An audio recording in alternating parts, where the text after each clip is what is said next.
How to get William in Last Word Survival. So hey guys, in today's video I'm gonna show you how you can get William in Last Word Survival. So let's get started. So you have to tap onto headquarters right here. After clicking onto headquarters, you can see this option. You can simply tap onto it.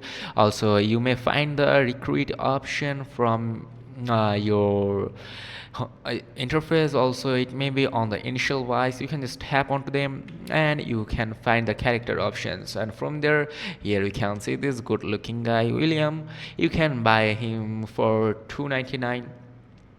Okay, you can just buy it with real money if you wish to. So as you can see, here's how you can recruit them. Also, you can recruit other characters if you wish to. Just simply tap onto it and you can buy them. So if you want to buy him, it is like recruit it for 10 times. You can have to pay 10